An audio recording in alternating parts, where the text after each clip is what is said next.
Story 1. In Japan, they are currently conducting human trials for a drug that has the potential to promote the growth of new teeth. Story 2. The Congo has been experiencing significant turmoil lately. In the eastern Congo, there is a group called M23, a rebel group primarily focused on protecting Congolese Tutsis and backed by Rwanda. If you are unfamiliar with them, consider researching the Rwandan genocide. Recently, M23 captured the cities of Goma and Bukavu, the second and third largest cities in the country. This gives them control over the entire Congolese border with Rwanda. Goma has been captured before, about a decade ago, but rebels quickly withdrew after a peace deal was made. Bukavu has not been occupied since the Second Congo War 2 decades ago. M23 has also expelled Burundian forces from the country. They were present at the request of the Congolese government in support of peacekeeping operations in the east. M23 is close to capturing Uvira, which would grant them control over the Congolese border with Burundi. In response, the Congolese president is attempting to form a unity government and is offering a minerals deal to Western countries willing to assist him. This is particularly important because the Congo is a major supplier of cobalt and coltan. Cobalt is used in electric vehicle batteries, while coltan is a source of tantalum, used in tantalum capacitors found in advanced electronics, phones, automotive electronics, cameras, and more.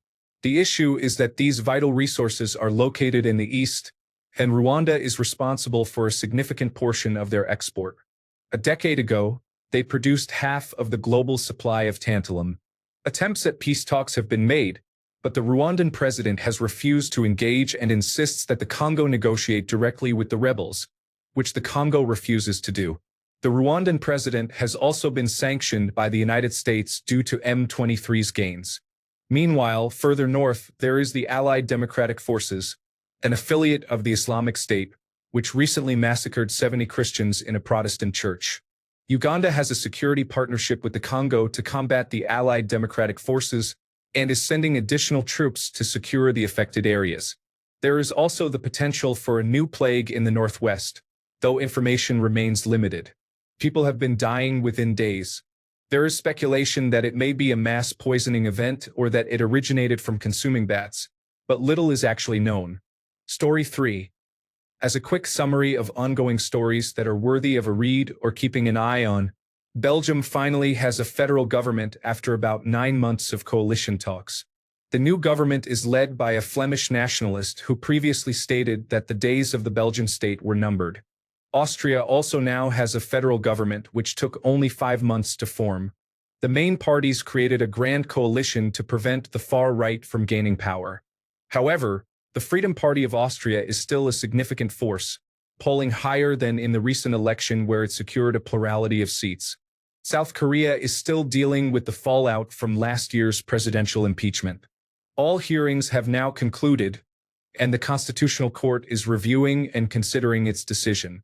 Georgia is experiencing an ongoing, Russia-influenced constitutional crisis, with recent presidential elections disputed and the former anti-Russian, popularly elected president refusing to step down.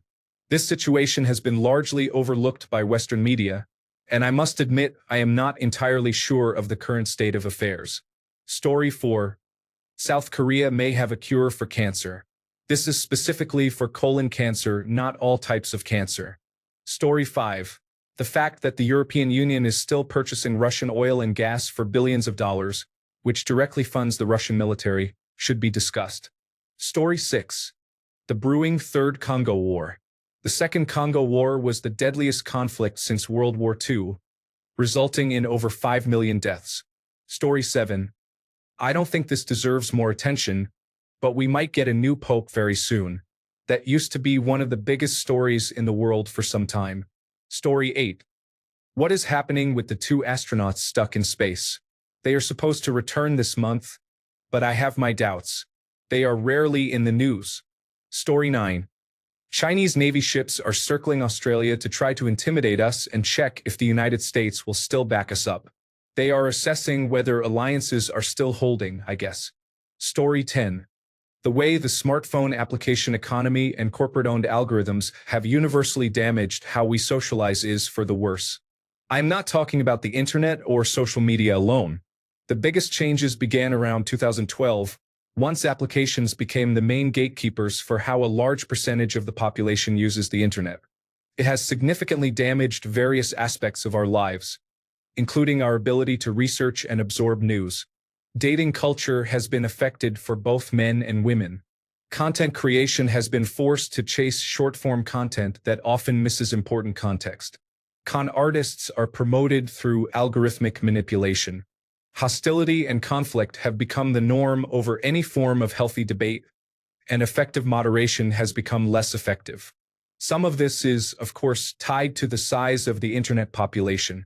Smartphones made technology more widely accessible but also more closed and curated. People consume content more passively than actively. The entire model of TikTok is the ultimate proof of this problem, where the application operates more like passive television than something you actively choose to engage with, lacking the prior regulations and safeguards that network television or even cable once had. There is no easy solution.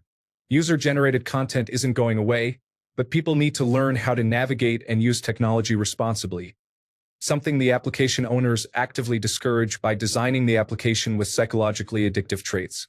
In fact, this issue is so severe that increasing engagement and screen time at all costs is their main goal.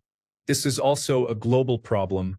Every country with applications and smartphones is vulnerable to this issue. Politics are becoming more extreme, competitive, and hostile on all fronts. Nuance is lost and discouraged.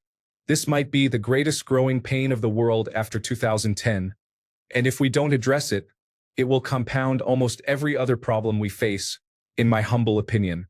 Story 11. China is conducting live fire exercises in the Tasman Sea without notifying New Zealand or Australia, resulting in the diversion of aircraft. Story 12.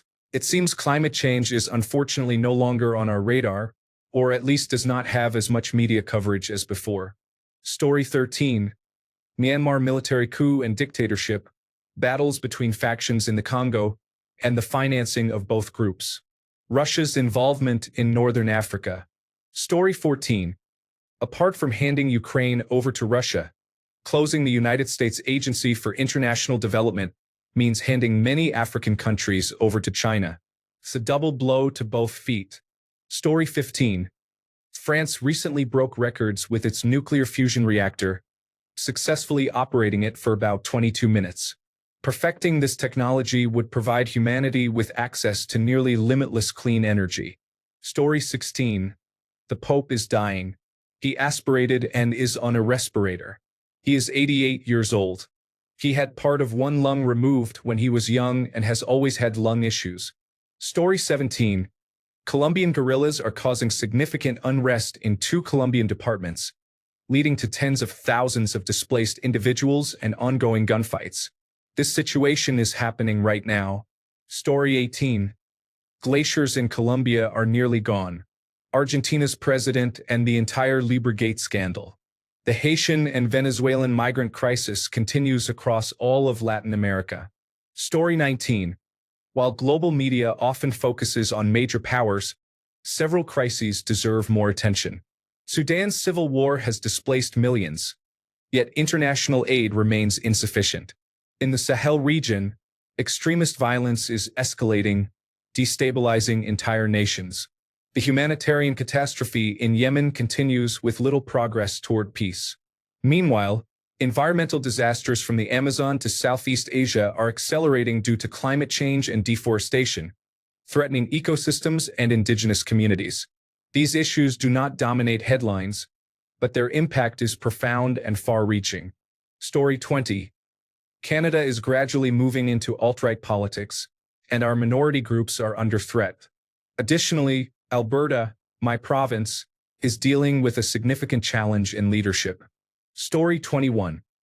All day, every day, the environment and wildlife face significant challenges. Biodiversity is experiencing rapid decline due to habitat loss. The bird population in North America alone has plummeted by a staggering 3 billion since 1970. Deforestation is alarming. Every minute, the world loses an area equivalent to 27 soccer fields of forest. The Amazon rainforest is being devastated, losing 17,000 square kilometers each year. We are adding millions of tons of plastic pollution annually, and the situation is worsening. As a result, plastic matter is accumulating in the human brain. Story 22. The Mpox situation in Central Africa is concerning. A new mutation that enhances transmissibility has appeared in clade 1A of the virus, which is significantly deadlier. Clade 1A was previously difficult to spread between humans, but this is changing. There are currently no barriers preventing this mutated genotype from spreading further. Clade 1B of Mpox spread worldwide last year, and if Clade 1A becomes significantly more transmissible between humans, a similar scenario could unfold, but with a much higher fatality rate. Could even be easier to contract than Clade 1B.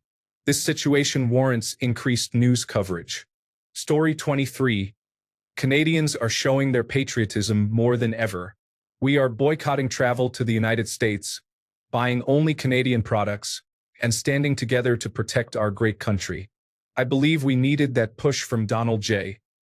Trump to rise up and come together for our nation. Feels great. Story 24. I keep seeing this report about radiation-eating fungus being discovered in Chernobyl. I believe the possibilities for something that absorbs radiation as energy are incredible. Story 25.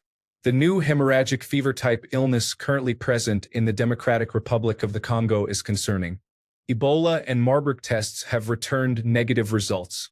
The situation is critical, as the illness is rapidly claiming lives. It would be beneficial to have United States Agency for International Development funding and support available at this time. Story 26. Ireland is facing significant challenges due to immigration. Housing encampments are being established without the consent of citizens, allowing hundreds of unemployed individuals to live with state-supplied food and shelter. Social unrest has become too familiar to be acceptable. In summary, the situation is dire. Story 27. Eastern Democratic Republic of the Congo.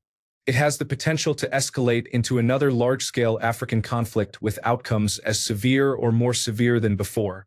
Story 28. What is happening in Myanmar?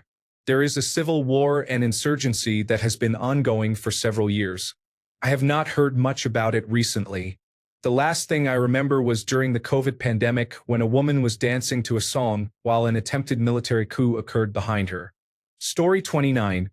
South Africa has a youth unemployment rate of 45.5%. The government has a job website called Yes for Youth. However, if you are white, you cannot sign up. The message you receive states, "I'm sorry, Yes is only available to Black, Indian, and colored South Africans who are 18 to 34 years old." Story 30. 70 peaceful and helpless Christian civilians were violently massacred by extremist followers of a militant ideology in the Democratic Republic of the Congo. Story 31. 70 Christians were beheaded in the Congo by extremists. If any other religion were involved, this story would receive extensive coverage from mainstream media. However, many people have not heard of this incident. Story 32. The Manxman ran aground, causing complaints and concerns about delayed Tesco deliveries. Story 33. Polls from Project Clone created a detailed preface of what we can soon call an android. Story 34. Bless your heart for asking an important question. My honest answer is that I don't know. I am very concerned about United States politics and how it is affecting our country and the rest of the world, which leaves me feeling overwhelmed. Story 35. Romania is building the largest naval base in Europe while their openly neutral, pro-freedom elected president is under house arrest with a gag order after his election was overturned due to claims of Russian interference and anti-Semitism, among other accusations that seem absurd to anyone who has actually heard him speak. A puppet will be installed whose purpose will be to escalate the Russia-Ukraine situation and draw more European countries into the conflict.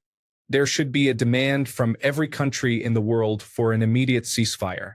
Story 36. China is systematically targeting the entire population of Africa using biological weapons. Story 37. The rest of the world has always had its own problems, Germany with Hitler, Italy with Mussolini, Spain with Franco, and so on. Now it is our turn after cult followers voted for the Orange Clown and his loyal vice president. We are about to learn what a dictator is all about, especially when a foreign South African is the one running the country, pretending to be smart. Wish us good luck. Story 38. The millions of dollars that Israel has been spending to help rebuild Gaza, and their refusal of Trump's plan to ethnically cleanse the area, is almost shocking. It was never actually about genocide in the first place, and the claims coming exclusively from Russian allies were just propaganda to sow division on the left. Yes, I can hear the apologists already justifying their actions. No, Netanyahu didn't deny it outright, and he is certainly a controversial figure. He only has a 15% approval rating within Israel, while Trump is sitting around a 50% approval. What he actually said is, Trump has some interesting ideas for the area. Let me translate that for you if you don't speak Israeli. He has some foolish ideas for the area. Calling an idea interesting in Israeli speak is roughly equivalent to saying bless your soul in the South. Thanks a bunch for sticking around till the end of the video. Remember to subscribe, and until next time, stay awesome and goodbye.